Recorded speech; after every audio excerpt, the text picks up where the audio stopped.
Okay, here's attempt number 2 to wall socket an Aspland audio subwoofer. The tinsel lead has shorted the cone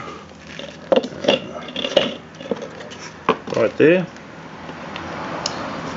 and instead of blowing the voice coil, it just shorted and broke the tinsel lead. So here we go, attempt number 2.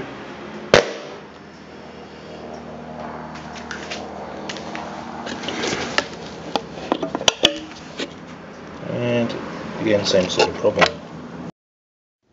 And attempt number 3 to kill the Aspland audio subwoofer thermally.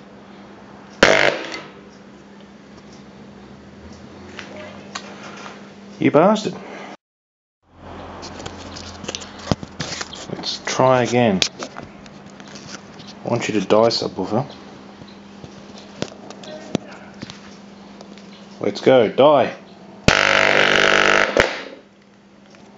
Yay, it's dead. That smoke.